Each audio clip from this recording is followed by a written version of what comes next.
ಪದುಮಾಲಯೇ ನೀನೇ ಗತಿ. ಈ ಬಾಲಕನು ತಾನಾಗಿ ಗೋಪಿಗೆ ಲೀಲೆಯಿಂದಲೇ ನಂದ ಗೋಕುಲ ಬಾಲೆಯರ ಮೋಹಿಸುತ್ತ ಅಸುರರ ಕಾಲ ನೆನೆಸಿದ ಬಾಲಕನ ಪ್ರಿಯೆ ಪಾಲಿಸೆ ಪದುಮಾಲಯೇ ನೀನೇ ಗತಿ. ಪಾಲಿಸೆ ಪದುಮಾಲಯೇ ನೀನೇ ಗತಿ. ಅರಿಯದ ತರಳನೆಂದು ಶ್ರೀಪತಿ ಸತಿ ಕರುಣದಿ ಸಲಹೆ ಬಂದು ಕರುಣಾ ಸಿಂಧೂ ಸರಸಿಜಾಸನ ರುದ್ರರೀರ್ವರ ವರದಿ ಮೂರ್ಖನು ಸುರರ ಬಾಧಿಸೆ ಹರಿವರರ ದಂಡೆತ್ತಿ ಬಹುಮುಖ ದುರುಳನ ಶಿರತರಿದವನ ಪ್ರಿಯೆ ಪಾಲಿಸೆ ಪದುಮಾಲಯೇ ನೀನೇ ಗತಿ. ಪಾಲಿಸೆ ಪದುಮಾಲಯೇ ನೀನೇ ಗತಿ. ಅನ್ಯರ ನೆನೆಯಲೊಲ್ಲೆ ನಿನ್ನಯ ಪಾದವನ್ನು ನಂಬಿದೆ ನೀ ಬಲ್ಲೆ ತಡಮಾಡದೆ. ಚಿನ್ನ ಕರೆಯಲು ಘನ್ನ ಮಹಿಮನು ಉನ್ನತದ ರೂಪಿನಲ್ಲಿ ಗುಣ ಸಂಪನ್ನ ರಕ್ಕಸನನ್ನು ಸೀಳಿದ ಪನ್ನಗಾದ್ರಿ ನಿವಾಸೆ ಹರಿಪ್ರಿಯೆ ಪಾಲಿಸೆ ಪದುಮಾಲಯೇ ನೀನೇ ಗತಿ. ಪಾಲಿಸೆ ಪದುಮಾಲಯೇ ನೀನೇ ಗತಿ.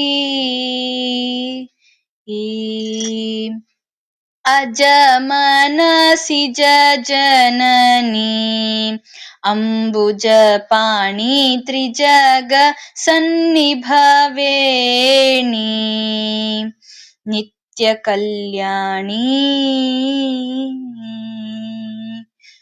ಕುಜನಮರ್ದನ ವಿಜಯ ವಿಠಲನ ಭಜಿಸಿ ಪಾಡುವ ಭಕ್ತ ಕೂಟವ ನಿಜದಿ ಸಲಹುವೆನೆಂಬ ಬಿರುದುಳ್ಳ ವಿಜಯ ಸಾರಥಿ ವಿಶ್ವಂಭರ ಪ್ರಿಯೆ ಪಾಲಿಸೆ ಪದುಮಾಲಯೇ ನೀನೇ ಗತಿ. ಪಾಲಿಸೆ ಪದುಮಾಲಯೇ ನೀನೇ ಗತಿ.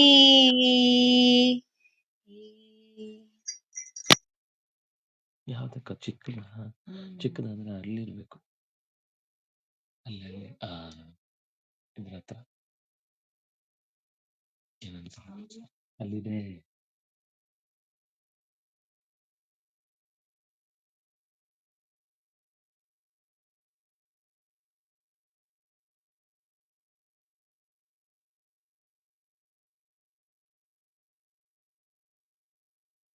ಇನ್ಯಾರಾದ್ರೂ ಹಾಡ್ತಾರಾ?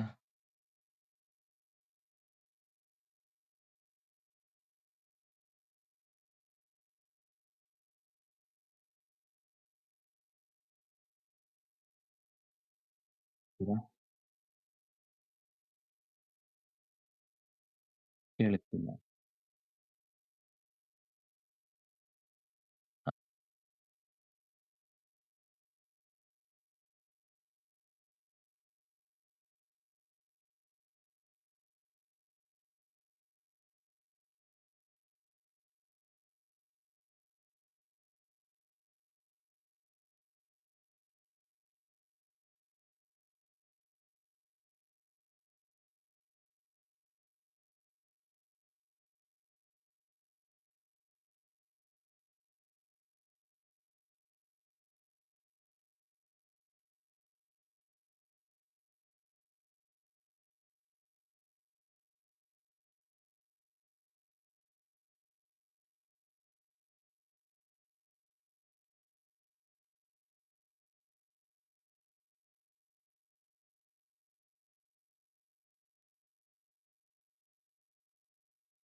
ಕೃತಜ್ಞತೆಗಳು ಈವರೆಗೂ. ಗುರುರಾಜ ಓದ್ತೀಯಾ? ವಾರಣಿ ಹೇಳ್ತೀರಾ ಹಾಡು?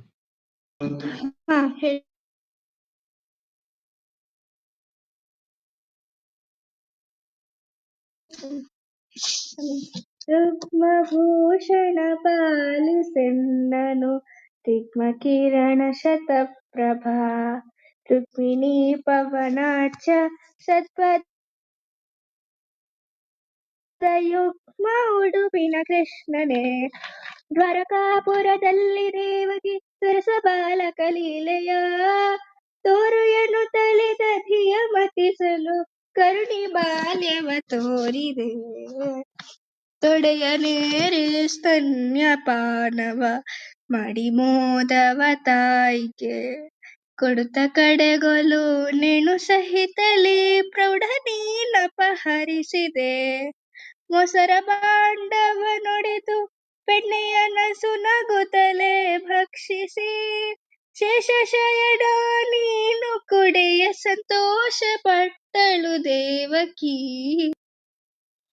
ದೂರದಿಂದಲೇ ಕಂಡು ರುಕ್ಮಿಣಿ ಹರುಷದಿ ಶಿಶುರೂಪವ ತರಳ ರೂಪವ ನೀನು ಪುನರಪಿ ತೋರಲೋ ಸತಿ ನುಡಿದಳು ವಿತತ ವೈಭವ ಈ ಪರಿಯಲಿ ಪ್ರತಿಮೆಯನ್ನು ಮಾಡಿಸಿ ಸತತ ಪೂಜೆಯ ಮಾಡ್ಬರೆ ಅತಿ ಪ್ರೀತಿಯಿಂದ ಕೊಡೆನಗೆ ರಮಣಿ ಈ ಪರಿಪೇಳೆ ವಿಶ್ವಕರ್ಮನಿಂದ ಮಾಡಿಸಿ ಕಮಲನಾಭನು ಇತ್ತು ಅದರಲ್ಲಿ ವಿಮಲ ಪೂಜೆಯ ಕೊಂಡನು ವೀರ ನಿನ್ನವತಾರ ಕಾರ್ಯವು ಪರಿಸಮಾಪ್ತವು ಆಗಲು ಸೌರಭನಂದನ ತತ್ಪ್ರತಿಮೆಯ ಶರದಿ ತೀರದಲ್ಲಿಟ್ಟನು ನಾವೆಯಲ್ಲಿ ಗೋಪಿ ಚಂದನ ಸಮೃತಾರ್ಚೆಯು ಬರುತ್ತಿರೆ ನಾವೇ ಒಡೆಯಲು ಮನ್ಹಮುನಿಪನು ಭಾವದಿಂದಲೇ ತಂದನು ಅಮರರೊಡೆಯ ಶ್ರೀ ಮರುತ್ಪತಿ ತತ್ಪ್ರತಿಷ್ಠೆಯ ವಿರಚಿಸಿ ಕುಮುದ ಬಂಧು ಕ್ಷೇತ್ರದಲ್ಲಿ ಅಮಿತ ಪೂಜೆಯ ಮಾಡಿದ ಗೋವಿಂದ ಹರಿ ಗೋವಿಂದ ಹರಿ ಗೋವಿಂದ ನಾರಾಯಣ ಗೋವಿಂದ ಹರಿ ಗೋವಿಂದ ಹರಿ ಗೋವಿಂದ ನಾರಾಯಣ ನನ್ನ ಹಿರಿಯರ ಪುಣ್ಯ ಫಲಿಸಲು ನಿನ್ನ ಪೂಜೆಯ ಮಾಡುತ್ತ ಧನ್ಯನಾದೆನು ಮುಕ್ತಿ ಕರಗತ ಎನ್ನದಾಯಿತು ಕೃಷ್ಣನೇ ಮಧ್ವ ಪೂಜಿತ ರಕ್ಷಿಸೆನ್ನನು ತತ್ವ ಸೋಚಿತ ಸದ್ಗುಣ ಸಾತ್ಫಲಂಕೃತ ವೇಷ ಮುಕ್ತಿ ಪದಾಬ್ಜನೆ ರಘುತಿಲಕನೇ ಗೋವಿಂದ ಹರಿ ಗೋವಿಂದ ಹರಿ ಗೋವಿಂದ ನಾರಾಯಣ ಗೋವಿಂದ ಹರಿ ಗೋವಿಂದ ಹರಿ ಗೋವಿಂದ ನಾರಾಯಣ. ಧನ್ಯವಾದಗಳು ಆಚಾರ್ಯರೇ. ಕೃಷ್ಣಾರ್ಪಣಮಸ್ತು. ಕೃತಜ್ಞತೆಗಳು. ಭೂಷಣ್ ಅವರು ಒಂದು ಹೇಳ್ತೀರಾ?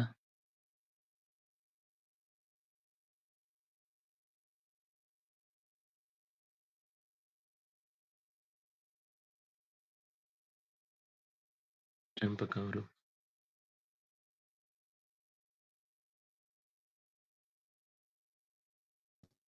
ಹರಿ ಓಂ ಆಚಾರ್ಯ. ಹೇಳಿ ಸರ್.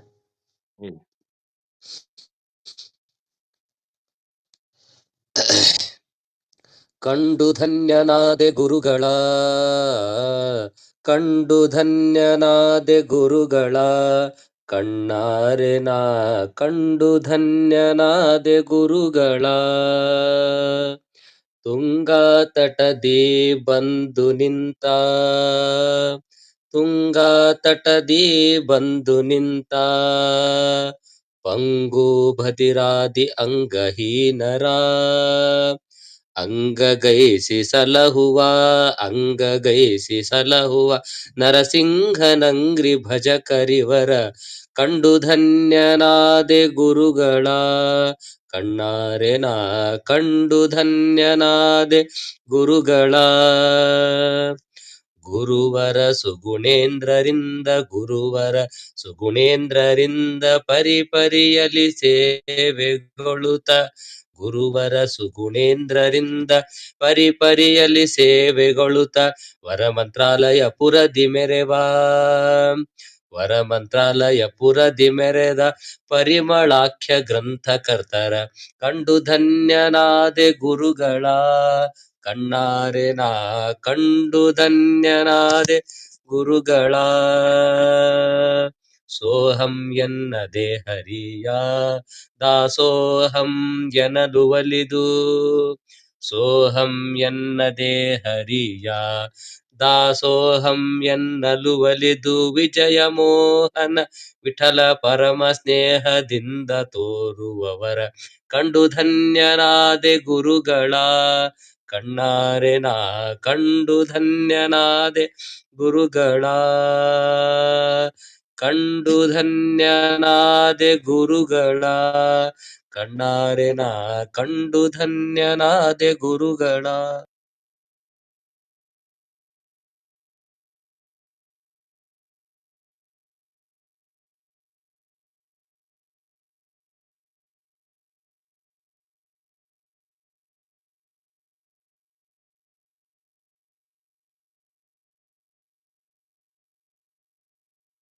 ಚಂಪಕ್ ಅವ್ರು ಹೇಳ್ತೀರಾ?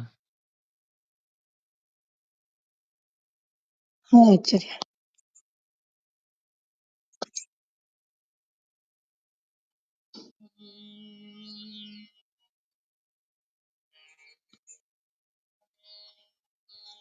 ಹರೇ ರಾಮಾಚಾರ್ಯ.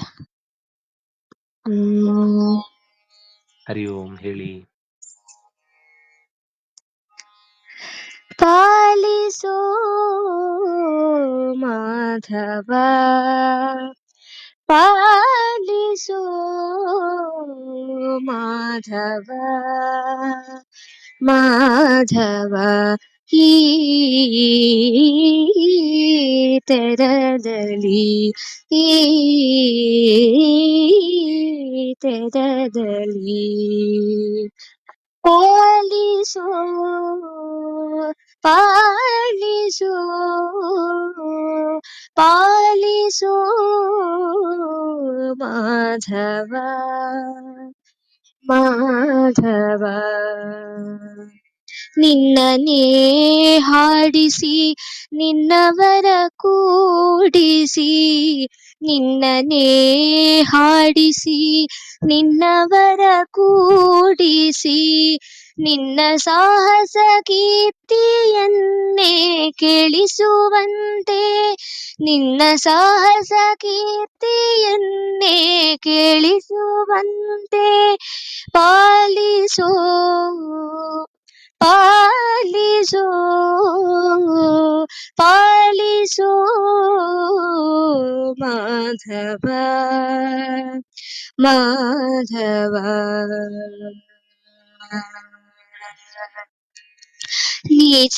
ನೀಚರಾಧೀನ ಮಾಡಿ ನಾಚಿಸಬೇಡ ನೀಚರಾಧೀನ ಮಾಡಿ ನಾಚಿಸಬೇಡ ಸದಾಚಾರ ವೃತ್ತಿಯೆಲ್ಲ ಜನಿ ಬಂತೆನ್ನ ಸದಾಚಾರ ವೃತ್ತಿಯೆಲ್ಲ ಜದಿ ಬಂತೆನ್ನ ಪಾಲಿಸೋ ಪಾಲಿಸೋ ಪಾಲಿಸೋ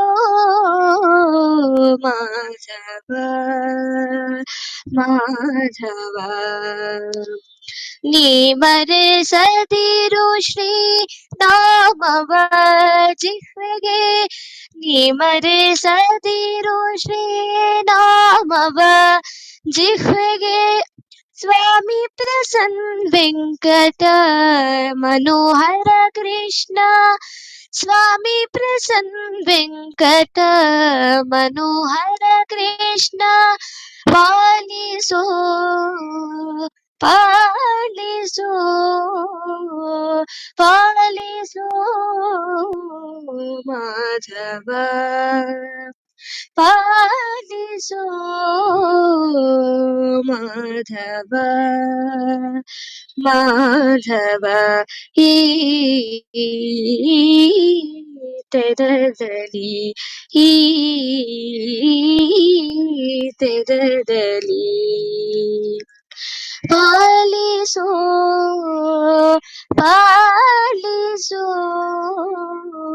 ಪಾಲಿಸೋ ಮಾಧವ ಮಾಧವ. ಧನ್ಯವಾದಗಳು ಆಚಾರ್ಯ. ಮೀಸನಂ ಚೆನ್ನಾಗಿತ್ತು. ಶ್ಲೋಕ ನೋಡೋಣ. ಗುರುರಾಜ ಓದ್ತೀಯಾ? ಸರಿ ಆಯ್ತು.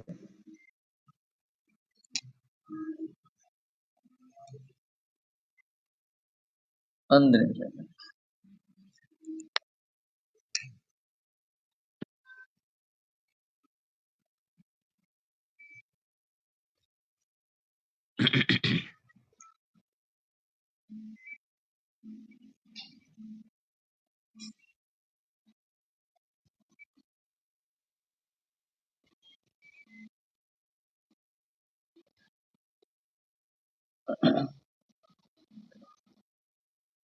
ವೇದಾಹಂ ಸಮತೀತಾನಿ ವರ್ತಮಾನಾನಿ ಚಾರ್ಜುನ ಭವಿಷ್ಯಾಣಿ ಚ ಭೂತಾನಿ ಮಾಂತು ವೇದ ನ ಕಶ್ಚನ. ಕೃಷ್ಣ ಈ ಸಾಲಿನಲ್ಲಿ ಅಂದ್ರೆ ಹಿಂದೆ ನಾನೇ ಇಡೀ ಜಗತ್ತಿನ ಬೆಳಕಾಗಿರುವವನು, ನನ್ನ ಸಾಮರ್ಥ್ಯದಿಂದ ಪ್ರಕೃತಿಯ ಮಾಯೆಯಿಂದ ಮುಚ್ಚಿಕೊಂಡಿರುವವನಾದ್ರಿಂದ ನಾನೇ ಬೇಕು ಅಂತ ಯಾರಿಗೂ ಕಾಣಿಸಿಕೊಳ್ಳುವುದಿಲ್ಲ, ಮೂಢನಾದವನು ಇದನ್ನು ತಿಳ್ಕೊಳ್ಳುವುದಿಲ್ಲ, ಭಗವಂತ ಅಜ ಅವ್ಯಯ ಅನ್ನೋದನ್ನು ಮರೆತು ನಮ್ಮ ನಿಮ್ಮಂತೆ ಹುಟ್ಟಿ ಬರ್ತಾನೆ ಅಂತ ತಿಳಿದು ದಡ್ಡನಂತೆ ದೇವರಿಗೂ ಕೂಡ ಮನುಷ್ಯ ಮಾತ್ರವಾದ ಸ್ವಭಾವವನ್ನು ಹೇಳ್ತಾನೆ, ಅವನ ಮಿತಿಗೆ ಚೌಕಟ್ಟು ಕಟ್ತಾನೆ. ಇದೆಲ್ಲ ಅವನೇ ಮಾಡಿಕೊಂಡ ದಡ್ಡತನ. ಭಗವಂತ ಏನು ಅಂತ ಕಂಡವನಿಗೆ ಇಂಥ ಮಾತುಗಳನ್ನ ಕೇಳಿದಾಗೆಲ್ಲ ಬಹಳ ಒದ್ದಾಟ ಪಡ್ತಾನೆ. ಅಯ್ಯೋ, ಎಂತ ದೊಡ್ಡ ಶಕ್ತಿಯನ್ನ ಎಷ್ಟು ಕೆಳಗಿಳಿಸ್ತಾ ಇದ್ದಾನೆ ಇವನು ಅಂತ. ಹಾಗಾಗಿ ಭಗವಂತನ ಗುಣದ ಸ್ಪಷ್ಟ ಚಿತ್ರಣ ಯಾರಿಗೆ ಇರುವುದಿಲ್ವೋ ಅವ್ರು ಯಾರು ಕೂಡ ಭಗವಂತನ ಬಗ್ಗೆ ಏನೇ ಮಾತಾಡಿದ್ರು ಅದು ಶಾಸ್ತ್ರೀಯದ ಸಾಲುಗಳಿಂದ ಎತ್ತಿ ಹೇಳಿದ್ರು ಅದನ್ನ ಒಪ್ಲಿಕ್ಕಾಗಲ್ಲ. ಯಾಕಂದ್ರೆ ದೇವರ ಮಾತು ಇದೆ, ಮೂಢೋಯಂ ನಾಭಿಜಾನಾತಿ ಮಾಮೇಭ್ಯ ಪರಮವ್ಯಯಂ. ನಾನು ಅಜ ಅವ್ಯಯ ಅನ್ನುವ ಸಂಗತಿಗಳನ್ನ ಮೂಢನಾದವನು ಮಾತ್ರ ತಿಳಿಯಲಾರ. ಜ್ಞಾನಿಯಾದವನಿಗೆ ನಾನು ಅಜ ಅನ್ನೋದು ಅರ್ಥ ಆದಾಗ ಹುಟ್ಟುವುದಿಲ್ಲ, ಜೀವ ಭಾವವನ್ನು ಹೊಂದುವುದಿಲ್ಲ, ಅಥವಾ ನನಗೆ ಶಾರೀರಿಕವಾದ ಸಂಬಂಧ ಇಲ್ಲ, ಅಥವಾ ಮುಂದೊಂದು ದಿವಸ ಇನ್ನೇನೋ ಶಕ್ತಿ ಕಮ್ಮಿಯಾಗಿ ಸಾಮರ್ಥ್ಯ ಕುಸಿದು ಮತ್ತೊಬ್ಬನಿಗೆ ಅಧಿಕಾರ ಬಿಟ್ಟುಕೊಡುವುದಾಗತ್ತೆ, ಅಥವಾ ಈ ಎಲ್ಲ ಗುಣಗಳನ್ನ ತೊರೆದು ಇನ್ನೂ ಒಂದು ಮೂಲ ತತ್ವವಾಗಿ ಸೇರ್ಕೊಳ್ತೇನೆ ಅನ್ನೋ ಇದ್ಯಾವುದು ಶಾಸ್ತ್ರದಲ್ಲಿ ಹೇಳದ್ದಾದ್ರಿಂದ ಮೂಢ ಇದನ್ನ ಅರ್ಥ ಮಾಡಿಕೊಳ್ಳುವುದಿಲ್ಲ. ಅದಕ್ಕೆ ಪೂರಕವಾಗಿ ಮುಂದಿನ ಮಾತು, ವೇದಾಹಂ ಸಮತೀತಾನಿ ವರ್ತಮಾನಾನಿ ಚ ಅರ್ಜುನ. ನಾನು ನಿಮ್ಮೆಲ್ಲರನ್ನು ತಿಳ್ಕೊಂಡಿದ್ದೇನೆ, ನೀವು ನನ್ನನ್ನು ತಿಳ್ಕೊಂಡಿಲ್ಲ. ಸಮತೀತಾನಿ ವರ್ತಮಾನಾನಿ ಚ ಅಹಂ ವೇದ. ನಿಮ್ಮನ್ನು ತಿಳಿದಿದ್ದೇನೆ, ಮುಂದೆ ಬರುವವರನ್ನ ತಿಳಿದಿದ್ದೇನೆ, ಈಗ ಇರುವವರನ್ನ ತಿಳಿದಿದ್ದೇನೆ. ಬಂದವರು, ಬರುವವರು, ಈಗ ಇದ್ದವರು, ಇಷ್ಟೂ ಜನರನ್ನ ನಾನು ಚೆನ್ನಾಗಿ ತಿಳ್ಕೊಂಡಿದ್ದೇನೆ. ಭವಿಷ್ಯಾಣಿ ಚ ಭೂತಾನಿ ಮಾಂತು ವೇದನ ಕಶ್ಚನ. ನಾನ್ ನಿಮ್ಮನ್ನು ತಿಳಿಯವಲ್ಲೆ, ಆದ್ರೆ ನೀವು ನನ್ನನ್ನು ತಿಳಿಯಲಾರಿರಿ. ಎಷ್ಟು ಮಾತ್ರಕ್ಕೂ ಮಾಂತು ವೇದ ನ ಕಶ್ಚನ. ಈ ಒಬ್ಬನೇ ಒಬ್ಬನು ಕೂಡ ನನ್ನನ್ನ ಸರಿಯಾಗಿ ಪೂರ್ಣವಾಗಿ ಚೂರ್ ಆಗತ್ತೆ ಭಕ್ತನಿಗೆ ಭಗವಂತನೇ ಯಮೈವೇಶ ವೃಣತೆ ತೇನ ಲಭ್ಯ ನಾಣ್ಯ ಪಂಥ ಅಯನಾಯ ವಿದ್ಯತೆ ಅಂತ ಹೇಳಿದ ಮಾತುಗಳಲ್ಲಿ ಅರಿವಿನಿಂದ ಭಗವಂತನನ್ನು ಒಲಿಸಿಕೊಂಡವನಿಗೆ ತಾನೇ ತೆರೆದು ತೋರಿದ ಚಿತ್ರಣದಿಂದ ಭಗವಂತ ಅರ್ಥವಾಗ್ತಾನೆ. ಅದು ಬಿಟ್ರೆ ನಾನು ಅರ್ಥೈಸಿಕೊಳ್ಳುತ್ತೇನೆ ಅಂತ ತನ್ನ ಬುದ್ಧಿವಂತಿಕೆಯನ್ನು, ತನ್ನ ಗುರುಕುಲದ ಸರ್ಟಿಫಿಕೇಟ್ ಅನ್ನು, ತನ್ನ ದೊಡ್ಡ ಮನೆತನದ ಪ್ರಭಾವವನ್ನು, ಇಂಥ ಗುರುಗಳ ಶಿಷ್ಯ ಅನ್ನುವ ಶೀರ್ಷಿಕೆಯನ್ನು ಹೊತ್ತವನು ಎಲ್ಲಿಗೆ ಬಂದರೂ ಭಗವಂತ ಕಾಣಿಸುವುದಿಲ್ಲ. ಜೀವ ಮತ್ತು ಭಗವಂತನ ವ್ಯತ್ಯಾಸವನ್ನೇ ಈ ಶ್ಲೋಕದಲ್ಲಿ ಕೃಷ್ಣ ಸ್ಪಷ್ಟವಾಗಿ ಹೇಳ್ತಾ ಇದ್ದಾನೆ ಅಂತಾಯ್ತು. ಭೂತ ಅನ್ನೋದಕ್ಕೆ ತುಂಬಾ ಅರ್ಥ ಇದೆ. ಪಂಚಭೂತಗಳಾಗ್ಬೋದು, ಬ್ರಹ್ಮಾಂಡ ಆಗ್ಬೋದು, ಸಮಸ್ತ ವಸ್ತುಗಳು ಅಂತ ಅರ್ಥ, ಜೀವಜಾತಗಳು ಅಂತ ಅರ್ಥ. ಸಮಸ್ತ ಬ್ರಹ್ಮಾಂಡದಲ್ಲಿರುವ ಯಾರೂ ಕೂಡ ನನ್ನನ್ನು ತಿಳಿದಿಲ್ಲ. ಈಗಿರುವ ಬ್ರಹ್ಮಾಂಡವಾಗಲಿ, ಮುಂದೆ ಸೃಷ್ಟಿಯಾಗಲಿಕ್ಕಿರುವಂತಹ ಅನಂತ ಜೀವರಾಶಿಗಳು ಕೂಡ ನನ್ನ ಬಗೆಗೆ ಪೂರ್ತಿ ತಿಳಿಯಲು ಸಾಧ್ಯವಿಲ್ಲ. ಆದ್ರಿಂದಾಗಿ ಅನಂತ ಕೋಟಿ ಬ್ರಹ್ಮಾಂಡ ನಾಯಕ ಅನ್ನುವ ಶಬ್ದ ಅದು ಅರ್ಥಾತ್ ಭಗವಂತನಿಗೆ ಹೊಂದುವಂಥದ್ದು. ಬೇರೆ ಎಲ್ಲರಿಗೂ ಅವರವರು ಸಂತೋಷಪಟ್ಟು ನಾವದು ನಾವಿದು ನಮ್ದೇ ಎಲ್ಲ ಅಂತೆಲ್ಲ ಹೇಳ್ಕೊಳ್ಬಹುದು. ಅದಕ್ಕೆ ಕೃಷ್ಣ ಹೇಳಿದು ಮಾಂತು ವೇದನ ಕಷ್ಟನ, ನನ್ನನ್ನು ಯಾರು ತಿಳಿಲಿಕ್ಕೆ ಸಾಧ್ಯನೇ ಇಲ್ಲ. ನನ್ನನ್ನು ನಾನೇ ತಿಳ್ಕೊಳ್ಬೇಕು ಹೊರತು ಬೇರೆ ಯಾರು ತಿಳ್ಕೊಳ್ಳಿಕ್ ಆಗುದಿಲ್ಲ. ಯಾಕೆಂದ್ರೆ ಭಗವಂತ ಸರ್ವತಂತ್ರ ಸ್ವತಂತ್ರ, ಸರ್ವ ಪರಿಪೂರ್ಣ ಸದ್ಗುಣೈಕವಾಸ, ನಿತ್ಯ ಸತ್ಯ. ಆದ್ರೆ ಜೀವ ಹಾಗಲ್ಲ, ಅವನು ಅಸ್ವತಂತ್ರ, ಅಪೂರ್ಣ, ಅದರ ಜೊತೆಗೆ ಅನಿತ್ಯ ಸತ್ಯ. ಅಂದ್ರೆ ಅವನಿಗೆ ಬರುವ ಶರೀರಗಳೆಲ್ಲ ಅನಿತ್ಯ, ಅವನು ಮಾತ್ರ ನಿತ್ಯ. ಹೀಗೆ ಭಗವಂತನನ್ನು ಪೂರ್ಣವಾಗಿ ತಿಳಿಯುವುದು ಸಾಧ್ಯವೇ ಇಲ್ಲ ಅಂದ್ರೆ ನಮ್ದೇನು ಕಥೆ? ಹಾಗಾದ್ರೆ ದೇವರ ಬಗ್ಗೆ ಇಲ್ಲೆಲ್ಲ ಇಷ್ಟೆಲ್ಲ ಗೀತೆಯನ್ನ ಪಾಠ ಕೇಳಲಿಕ್ಕೆ ಅಂತ ಬಂದವರ ಕಥೆ ಏನು? ಅವರೆಲ್ಲ ಬಿಟ್ಟು ಬಿಡ್ಬೇಕಾ ಅಂದ್ರೆ ಇಲ್ಲ. ಅವರವರಿಗೆ ಎಷ್ಟು ಬೇಕೋ ಅಷ್ಟನ್ನ ನಾನು ತಿಳಿಸ್ತೇನೆ. ಆದ್ರೆ ತಿಳಿಸುವುದಕ್ಕೆ ಮಧ್ಯದಲ್ಲಿ ತಡೆಗಳಿವೆ. ಅದನ್ನ ಮುಂದಿನ ಶ್ಲೋಕದಲ್ಲಿ ಅಲ್ಲ ಇನ್ನೊಂದು ರೀತಿಯಿಂದ ಹೇಳ್ಬೋದು. ಭಗವಂತನನ್ನ ತಿಳಿಲಿಕ್ಕೆ ಸಾಧ್ಯ ಇಲ್ಲ, ಆದ್ರೆ ಭಗವಂತನ ಬಗ್ಗೆ ಹೀಗೊಂದು ಹೇಳಿದ್ದಾನಲ್ವಾ, ಭಗವಂತನ ಬಗ್ಗೆ ಹೀಗ್ ತಿಳ್ಕೊಳ್ಬೇಕು ಅಂತ ಹೇಳಿದ್ಮೇಲೂ ಯಾಕೆ ದೇವರನ್ನ ಸರಿಯಾಗಿ ತಿಳಿತಾ ಇಲ್ಲ ಅನ್ನೋದನ್ನ ಈ ಮುಂದಿನ ಪದ್ಯ ಹೇಳುತ್ತೆ. ಇಚ್ಛಾ ದ್ವೇಷ ಸಮುತ್ಥೇನ ದ್ವಂದ್ವಮೋಹೇನ ಭಾರತ ಸರ್ವಭೂತಾನಿ ಸಮ್ಮೋಹಂ ಸರ್ಗೇ ಯಾಂತಿ ಪರಂತಪ. ಇಚ್ಛಾ ದ್ವೇಷದಿಂದ ಹುಟ್ಟಿದ ದ್ವಂದ್ವ ಮೋಹೇನ, ಬೇಕು ಬೇಡ, ಸರಿ ತಪ್ಪು, ಲಾಭ ನಷ್ಟ, ಏಳು ಬೀಳು, ಇಂತಹ ಸುಖ ದುಃಖಗಳ ದ್ವಂದ್ವಗಳಿಂದ, ಒಲವು ಹಗೆತನದಿಂದ ಹುಟ್ಟಿದ ಈ ದ್ವಂದ್ವಗಳ ತಪ್ಪು ಗ್ರಹಿಕೆಯಿಂದ, ಮೋಹ ಅಂದ್ರೆ ತಪ್ಪು ಗ್ರಹಿಕೆ, ತಪ್ಪಾದ ಚಿಂತನೆ, ಇದರಿಂದ ಎಲ್ಲ ಭೂತಗಳು ಕೂಡ ಜೀವಜಾತಗಳು ಕೂಡ ಹುಟ್ಟಿನಿಂದಲೇ ಸರ್ಗೇ ಯಾಂತಿ ಸಮೋಹಂ ಪರಂತಪ.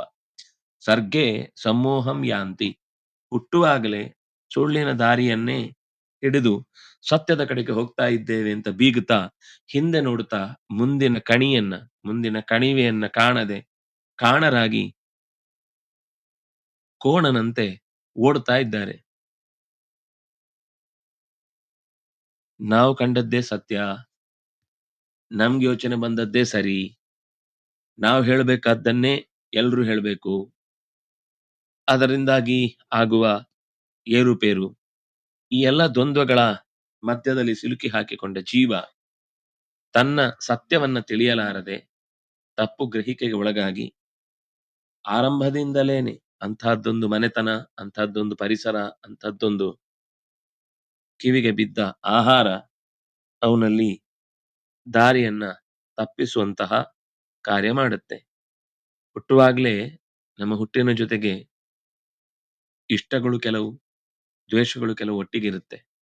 ಅದ್ ನಮ್ಗೆ ಗೊತ್ತಿಲ್ಲ ಅಷ್ಟೇ. ನಾವ್ ಹೇಳುದುಂಟು, ನಾವೇನು ಅವರಿಂದ ಅಪಾಯಕ್ಕೊಳಗಾಗಿಲ್ಲ, ಅವರಿಂದ ಕೇಡಿಗೆ ಕೀಡಾಗಿಲ್ಲ.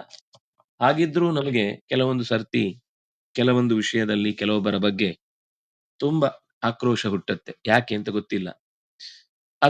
ಅದಕ್ಕೆ ಸರಿಯಾಗಿ ಕೆಲವು ಘಟನೆಗಳು ನಡೆದ ಮೇಲಂತೂ ಅವರ ಜೊತೆಗೆ ಹೊಂದಾಣಿಕೆನೇ ಸಾಧ್ಯ ಇಲ್ಲ ಅನ್ನೋ ಸ್ಥಿತಿ ಬಂದು ನಿಲ್ಲುತ್ತೆ. ಇದು ಇವತ್ತಿನದು ನಿನ್ನೆದಲ್ಲ, ಇಚ್ಛಾದ್ವೇಷ ಹುಟ್ಟುತ್ತಲೇ ಬಂದದ್ದು. ಸುಖ ದುಃಖಗಳು ಅದರಿಂದ ಆಗತ್ತೆ. ಈ ಪ್ರೀತಿ ಮತ್ತು ದ್ವೇಷದ ಕಾರಣದಿಂದ ಸುಖ ದುಃಖಗಳು ಒಂದರ ಮೇಲೆ ಒಂದು ಹುಟ್ಟುತ್ತಾನೆ ಇರುತ್ತೆ. ಸುಖವನ್ನ ದುಃಖ ಅನ್ಕೊಂಡು ಬಿಡ್ತಾನೆ, ದುಃಖವನ್ನ ಸುಖ ಅನ್ಕೊಂಡು ಹಿಡ್ಕೊಳ್ತಾನೆ. ಬೆನ್ನು ಹತ್ತಿ ಕೊನೆಗೆ ಗೊತ್ತಾಗುತ್ತೆ ನಾನು ಸುಳ್ಳನ್ನೇ ಸತ್ಯ ಅಂತ ನಂಬಿದ್ದು ಅಂತ. ಈ ಅಜ್ಞಾನ, ಇದರಿಂದ ಉಂಟಾದ ಗೊಂದಲ, ಸರಿತಪ್ಪುಗಳ ಜಂಜಾಟ ಅವರನ್ನು ತಿದ್ದು ತುಂಬಾ ಕಷ್ಟ. ಅವರಿಗೆ ತಲೆ ಒಳಗೆ ಒಂದ್ಸರ್ತಿ ಮೋಹ ಒಳಗಾಗಿ, ಸಮ್ಮೋಹ ಅಂತ ಅದಕ್ಕೆ ಕೃಷ್ಣ ಹೇಳಿದ್ದು, ಅವರಿಗೆ ಸಾಮಾನ್ಯ ಮೋಹ ಅಲ್ಲ, ಸಮ್ಮೋಹಂ ಯಾಂತಿ. ಅವ್ರು ಮತ್ತೆ ತಿಳಿಯುವುದಕ್ಕೆ ಸಾಧ್ಯವೇ ಇಲ್ಲದಷ್ಟು ಮತ್ತೆ ಪೂರ್ತಿ ಕ್ಲೀನ್ ಆಗ್ಬೇಕು ಅಂದ್ರೆ ಹೊಸ ಶರೀರ ಬರಬೇಕು. ಅಲ್ಲಿ ತನಕನೂ ಅವರು ಅಷ್ಟು ಒದ್ದಾಟ ಪಡ್ತಾರೆ ಅವರ ಶಾರೀರಿಕ ಕಾರಣದಿಂದ. ಅಜ್ಞಾನದಿಂದ ಮೋಹ, ಮೋಹದಿಂದ ಸಮ್ಮೋಹ, ಕೊನೆಗೆ ಅದನ್ನು ತಿಳಿಲಿಕ್ಕೆ ಪ್ರಯತ್ನನೇ ಮಾಡುವುದಿಲ್ಲ. ಅದರಿಂದಾಗಿ ವಿಪರೀತ ಜ್ಞಾನ, ನಾನ್ ನಂಬಿದ್ದೆ ಸರಿ ಎನ್ನುವ ಆಗ್ರಹ, ಇದೆಲ್ಲ ಮನುಷ್ಯನಲ್ಲಿ ಕಾಣುವ ದೌರ್ಬಲ್ಯ. ಈ ಪ್ರಪಂಚದಲ್ಲಿ ಪ್ರತಿಯೊಬ್ಬ ದಡ್ಡನು ಕೂಡ ತಾನೇ ಎಲ್ರಿಗಿಂತ ಬುದ್ಧಿವಂತ ಅಂತ ಆತ್ಮಾನಂ ಬುದ್ಧಿಮತ್ತರಂ ಸರ್ವೋಪಿ ಮಾನವ ಅತ್ರ ಸರ್ವೋಪಿ ಮನ್ಯತೆ, ಎಲ್ಲರೂ ತನ್ನನ್ನು ತಾನು ಬುದ್ಧಿಮತ್ತರಂ, ಬೇರೆಯವರಿಗಿಂತ ನಾನು ಸಿಕ್ಕಾಪಟ್ಟೆ ಬುದ್ಧಿಮಂತ, ಸರ್ವೋಹಿ ಮನ್ಯತೆ ಲೋಕಃ ಆತ್ಮಾನಂ ಬುದ್ಧಿಮತ್ತರಂ, ಸರ್ವೋಹಿ ಮನ್ಯತೆ ಲೋಕಃ. ಯಾರೊಬ್ರಲ್ಲ, ಎಲ್ಲರಿಗೂ ಒಂದಲ್ಲ ಒಂದು ರೀತಿಯಿಂದ ತಾನು ಬುದ್ಧಿವಂತ ಅಂತಿರುತ್ತೆ, ತನ್ನ ತೀರ್ಮಾನ ಸರಿ ಅಂತಿರುತ್ತೆ, ಉಳಿದವರಿಗೆ ನನ್ನಷ್ಟು ಗೊತ್ತಿಲ್ಲ ಅಂತ ತಲೆಗೆ ಹೋಗಿರುತ್ತೆ. ಆದ್ರೆ ಇದು ತಪ್ಪು ಅಂತಾನು ಗೊತ್ತಾಗುದಿಲ್ಲ. ಕಲ್ಪನೆಯಿಂದ ಸಮೂಹದ ಆ ಮೂಲೆಗೆ ಸೇರಿದ ಮೇಲೆ ಈ ದಡಕ್ಕೆ ಬರುವುದು ಕಷ್ಟ. ಅಪಾಯದಿಂದ ಹೇಗೆ ಪಾರಾಗ್ತಾರೆ ಅಂತ ಒಂದು ದುಸ್ಥಿತಿ ಬಂದ್ರೆ, ಯಾಕಂದ್ರೆ ಇಲ್ಲಿ ಕೃಷ್ಣ ಭಾರತ ಪರಂತಪ ಅಂತ ವಿಶೇಷಣಗಳಿಂದ ಸಂಬೋಧಿಸಿ ಹೇಳುತ್ತಾನೆ, ನಾವು ಈ ಸಮೂಹದಿಂದ ಪಾರಾಗ್ಬೇಕಾದ್ರೆ ಭಾರತರಾಗಬೇಕು, ಸಮೂಹದಿಂದ ಪಾರಾಗ್ಬೇಕಾದ್ರೆ ಪರಂತಪರಾಗಬೇಕು.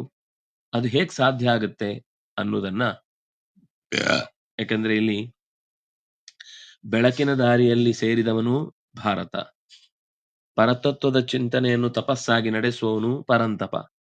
ಅದು ಹೇಗಾಗುತ್ತೆ ಅನ್ನೋದನ್ನ ಈ ಮುಂದಿನ ಪದ್ಯದಲ್ಲಿ ಹೇಳ್ತಾ ಇದ್ದಾರೆ.